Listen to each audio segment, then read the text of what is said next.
देश की जनता और खास करके हमारी नई पीढ़ी राजनेताओं को और खास करके राज्य के मुख्यमंत्री या देश के प्रधानमंत्री उसको सिर्फ नहीं आदर देते हैं, लेकिन उसका अनुकरण भी करते हैं। इसलिए उसका वाणी और व्यवहार और भाषा ऐसी होनी चाहिए जिससे ये पद की गरिमा भी बढ़े।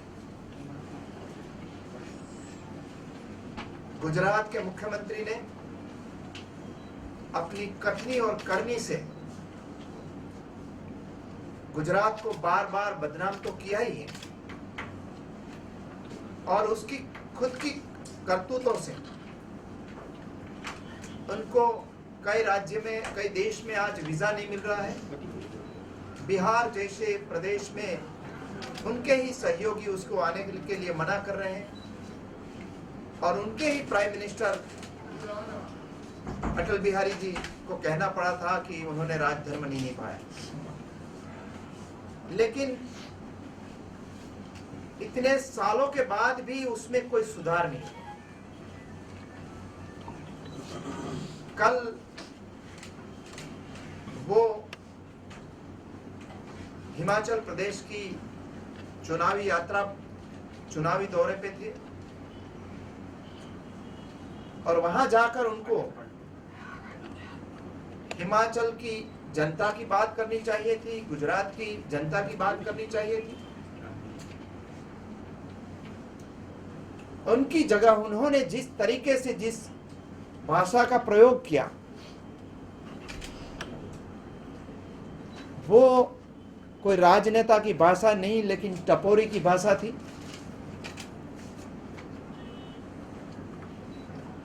और उसकी वजह से न सिर्फ मुख्यमंत्री की गरिमा कम हुई है, उसकी पद की गरिमा कम हुई है, लेकिन उनसे आगे जाकर गुजरात की जनता को शर्मिंदा होना पड़ रहा है। उसकी भाषा में महिलाओं का अपमान ही था, इतना ही नहीं, लेकिन एक शादीशुदा महिला के बारे में बात करके उन्होंने पूरी महिला जगत का अपमान किया है। मुख्यमंत्री को तो शर्म नहीं है, लेकिन जिस महिलाओं के बारे में मुख्यमंत्री ने बात की है, इसलिए मैं खुद शर्मिंदा हूं। मैं अपनी ओर से और गुजरात की जनता की ओर से माफ़ी चाहता हूं कि हमारे ही राज्य के मुख्यमंत्री ने ऐसी भाषा का प्रयोग किया। शशि थरूर की पत्नी को शशि थरूर की गर्लफ्रेंड कहना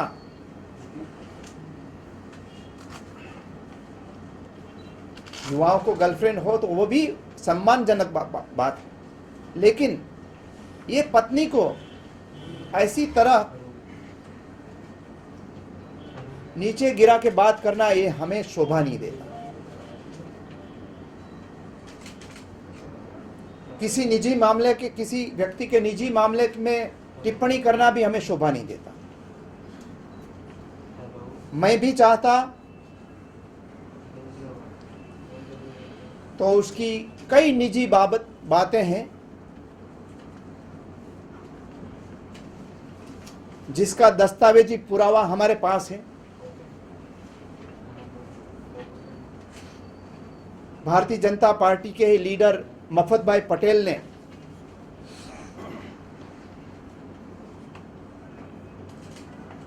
और हरिश्चंद्र पटेल ने, जो स्पीकर रह चुके हमारे, उन्होंने जो चिट्ठियां नरेंद्र मोदी के अगेंस्ट में उस समय के भारतीय जनता पार्टी के लीडर को लिखी थी, और कैसी तरह मफत भाई पटेल का परिवार बर्बाद कर दिया है उन्होंने, ये मैं आपके सामने रख सकता था।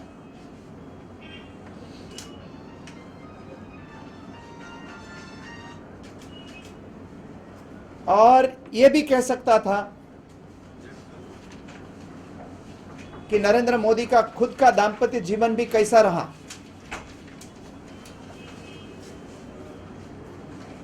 और उसकी पत्नी जशोदाबेन आज भी ब्राह्मणवाड़ा विलेज में उत्तर गुजरात में कैसी हालात में वो रहती हैं, वो भी कह सकता था। लेकिन मैं इतनी हद तक गिरूंगा नहीं। और मुख्यमंत्री के बारे में मुझे बहुत सारी ऐसी जानकारी भी है कि ऐसे ही कोई निजी संबंध के वजह से कच्छ के एक जिला कलेक्टर को जेल में जाना पड़ा, जो ऐसी जानकारी रखता था। मोदी जी का एक महिला के साथ क्या संबंध था वो, लेकिन मैं उसमें जाना नहीं चाहता। मैं तो यह चाहता हूं कि किसी का भी निजी जीवन में, व्यक्तिगत जीवन में कोई हस्तक्षेप नहीं होना चाहिए। मुख्यमंत्री की अपने ही पार्टियों के लोगों की निजी जीवन में झांकने की जो आदत है, उसकी वजह से ही संजय जोशी की पॉलिटिकल लाइफ उन्होंने ही बर्बाद कर दी। उसकी सीढ़ी निकाली गई और भारतीय जनता पार्टी के महाअधिवेशन में मुंबई में उन्होंने अपने यहाँ के अफसर भेज के वहाँ डिस्ट्रीब्यूट करवाई। शालीनता की जो सभी मर्यादाएं थी, वो सभी मर्यादा नरेंद्र मोदी जी ने लोप कर दी है।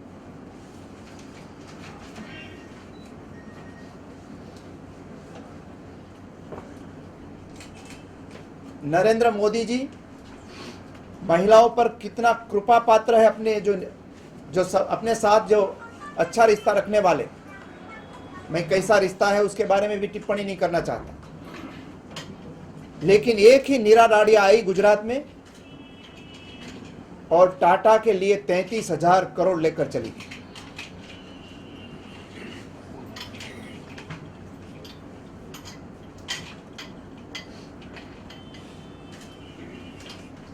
और आज भी मैं उसके और भी निजी रिश्तों पे कह सकता था, लेकिन वो आज कहना नहीं चाहूंगा।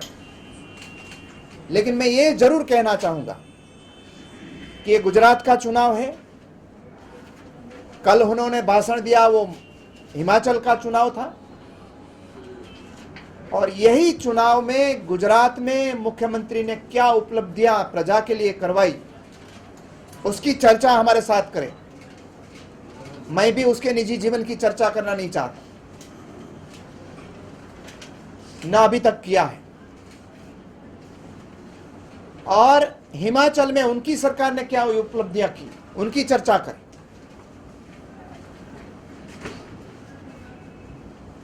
लेकिन उनके लिए उन्होंने आज तक गुजरात में अपनी उपलब्धि बताने के लिए दुनिया के सामने कुछ नहीं रहा। सारे देश में सबसे महंगा पेट्रोल डीजल गुजरात में मिलता है, उनका जवाब उनके पास नहीं है। इसलिए वो बार बार मनमोहन सिंह और सोनिया गांधी की बात करते हैं। सारे देश में जितना भी कांग्रेस शासित राज्य है, उस राज्य में 6 सिलेंडर गैस का भारत सरकार देती है सस्ते दाम पे। 3 सिलेंडर राज्य सरकार अपनी ओर से देती है।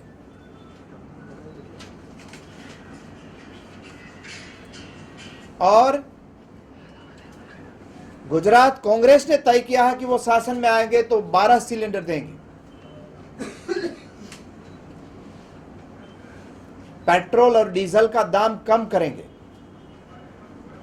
लेकिन मोदी जी ने आज तक नहीं किया कि हमने क्यों नहीं किया ये। और एसआर ऑयल का 9,100 करोड़ रुपया क्यों माफ किया, उसका जवाब उसके पास नहीं है, इसलिए वो कभी चर्चा नहीं करेंगे। गुजरात में मोदी जी ने हाउसिंग बोर्ड बंद कर दिया, एफोर्डेबल हाउस की योजना थी वो सभी बंद कर दी। 100 यार्ड प्लॉट जो आम लोगों को दिया जाता था वो योजना बंद कर दी। उनकी जगह उन्होंने इंडस्ट्रीज को अरबों चौरस मीटर जमीन 1 रुपीस में देने का तय किया। इंडस्ट्रियलिस्ट को इतनी जमीन मुफ्त में दी और लोगों को 100 यार्ड प्लॉट और एक मकान क्यों नहीं दिया, उसका जवाब उसके पास नहीं है। इसकी वजह से वो बार बार सोनिया गांधी और मनमोहन सिंह की बात करता रहेगा, ये गुजरात की बात कभी नहीं करेगा। टाटा को इंडस्ट्री लगवानी थी, 220 केवी सबस्टेशन और 66 केवी का 2 सबस्टेशन उनके घर के उनके फैक्ट्री के सामने लगा दिया, लेकिन 10 लाख किसानों को उन्होंने बिजली का कनेक्शन 10 साल से वो नहीं दे रहे, उनका जवाब उसके पास नहीं है। गुजरात की बिजली बाहर के राज्यों को बेचते हैं, लेकिन किसानों को 8 घंटे से ज्यादा बिजली नहीं मिल रही, और वो भी रात को दे रहे हैं। महंगाई की बात करते हैं, लेकिन गुजरात में जितनी भी गैस कंपनियां हैं, अदानी, गुजरात गैस और जो गैस कंपनी है, वो सभी उन्होंने 16 बार गैस का दाम बढ़ाया। उनके लिए मोदी जी ने कि उनकी पार्टी ने क्यों आवाज नहीं उठाई? ये इंडस्ट्रियलिस्ट के साथ उनका कैसा नाता है कि उनके सामने आवाज नहीं उठा रहे हैं, इसलिए वो गुजरात की कभी चर्चा नहीं करेंगे।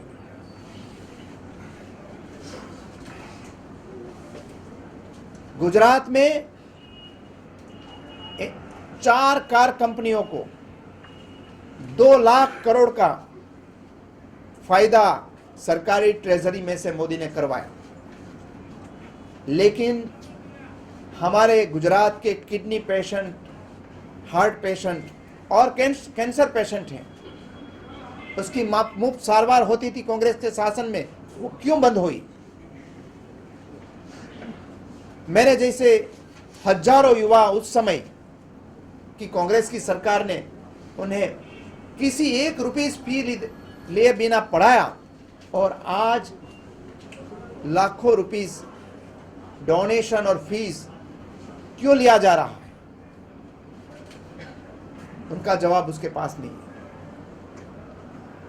अरबों रुपीस मेला उत्सव में लगा देते हैं, लेकिन सरकारी कर्मचारी को फिक्स सैलरी क्यों देते हैं?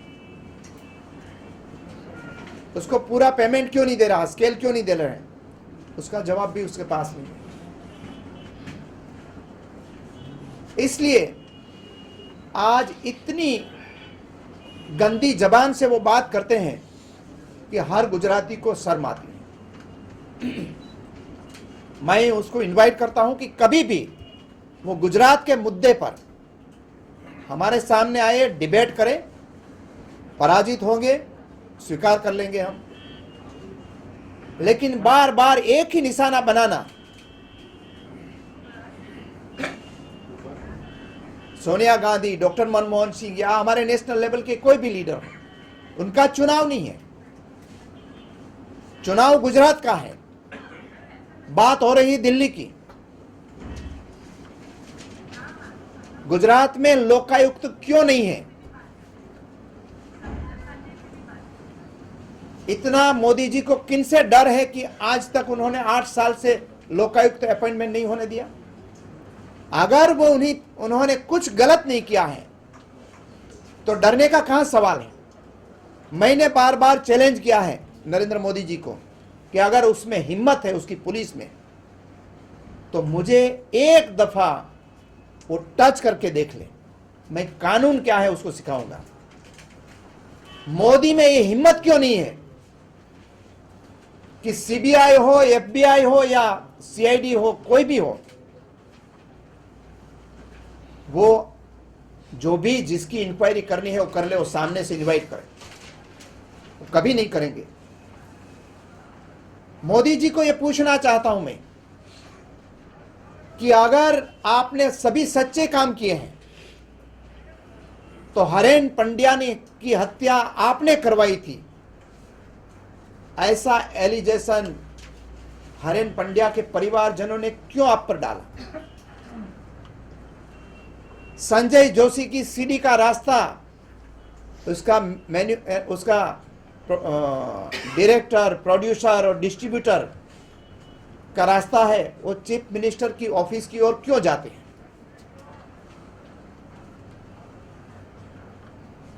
अगर आपके अफसर ने कुछ काम नहीं, गलत काम नहीं किया तो गुजरात की ही पुलिस ने, सीबीआई को भूल जाइए, गुजरात की ही पुलिस ने इतने अफसर को जेल में बंद क्यों करवाया? आपने जिम्मेदारी क्यों नहीं ली कि ये जो गलत कुछ भी हुआ वो उसके लिए मैं जिम्मेदार हूं? अगर आपके किसान यहां सुखी है तो आपके शासन में हिंदुस्तान में सबसे ज्यादा किसानों ने आत्महत्या, 7,000 किसानों ने आत्महत्या क्यों करनी पड़ी? और आज भी हर दूसरे दिन किसान आत्महत्या क्यों कर रहे हैं? ये मुद्दों की चर्चा है, मुद्दों की चर्चा नहीं करनी है, इसलिए वो महिलाओं को निशाना बनाते जा रहे हैं। ये पहली दफा नहीं हुआ। उसके पहले जब गुजरात में कुपोषित महिला और कुपोषित बच्चों की बात आई थी, उस समय भी दुख व्यक्त करना चाहिए कि हमारी सरकार ने, गुजरात की सरकार ने इंडस्ट्रियलिस्ट की जो तिजोरी है उसकी जितनी चिंता की है, इसकी 10% या 1% भी कुपोषित मां और बेटे की जो चिंता की होती तो आज 17 साल के भारतीय जनता पार्टी के शासन में हमारे कुपोषित मां और बच्चे नहीं रहते। लेकिन उन्होंने यही काम किया। और जब एक पॉइंटेड क्वेश्चन पूछा गया कि हमारे राज्य में, गुजरात में ही सारे देश में से सबसे ज्यादा महिलाओं वीक और कुपोषित क्यों हैं, तो उसी समय भी महिलाओं का अपमान किया गया था और हमारी जो खाने पीने की तरह है उनका भी अपमान किया गया था। उस समय कहा गया था कि हम वेजिटेरियन, हमारी जो महिलाएं हैं और हमारे गुजरात के लोग हैं वो नॉन वेज नहीं खाते, इसलिए कुपोषित है। बड़ी दुर्भाग्यपूर्ण टिप्पणी थी। उससे आगे जाकर उन्होंने ये कहा कि हमारी महिलाएं ब्यूटी कॉन्शियस है, पतली रहने के लिए खाती नहीं है। अरे आदिवासी महिला, दलित महिला, किसान महिला, मजदूरी करने वाली महिला, सुबह से शाम तक छोटे बड़ी रोजगार करने वाली महिला, उसको कहां ब्यूटी कॉन्शियस की बात है? मोदी को हर बात में यही, उसका जो दिमाग में जो पड़ा हुआ है वही रिफ्लेक्ट होता है। कितनी विकृत मानसिकता है उनकी कि उसकी जिम्मेदारी लेना चाहिए कि हाँ मेरे राज्य में है, दुखद स्थिति है, उसके लिए हम काम करेंगे। लेकिन उनकी ही मंत्री आनंदीबेन पटेल, मैं रिश्ते की बात नहीं करता उनका, लेकिन सबसे ज्यादा पावरफुल मिनिस्ट्री उनको दिया है।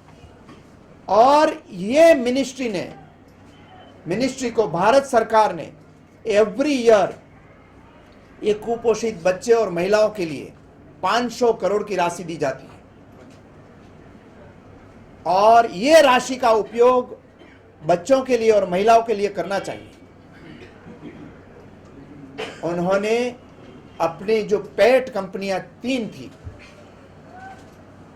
और वो भी गुजरात की नहीं, गुजरात बाहर से, राजस्थान कनेक्शन उनका, उनको 92 करोड़ रुपीस ज्यादा देकर 500 करोड़ रुपीस का भ्रष्टाचार, ये कुपोषित महिलाओं के लिए जो सप्लीमेंट्री फूड बनाना था उसमें उन्होंने भ्रष्टाचार किया है। हमने बार बार ये मुद्दा उठाया। 17 मुद्दा जो हमारा था, 17 स्कैम में 1 लाख करोड़ का भ्रष्टाचार हुआ है, उसमें एक मुद्दा ये। अनफॉर्चुनेट सिनारियो है कि गुजरात में लोकायुक्त नहीं है, इसकी वजह से आज उसकी जांच नहीं हो रही है। 1-2 मुद्दों की जांच गुजरात हाईकोर्ट ने कर दी है, और उसमें दोषी पाई गई है सरकार। तो फिर से मैं गुजरात की जनता की ओर से, जब तक मुख्यमंत्री है 20 दिसंबर तक, तब तक ये बार बार गुजरात की गरिमाएं गिराने का काम मुख्यमंत्री ना करें, सोच समझकर बोले और गुजरात के बारे में बोले। गुजरात में उन्होंने कुछ, गुजरात की जनता के लिए कुछ उपलब्धि लाए हैं तो उनके बारे में बोले, लेकिन महिलाओं के बारे में अपनी विकृत मानसिकता है वो बार बार प्रकट न करे, ऐसी मेरी उनसे रिक्वेस्ट है।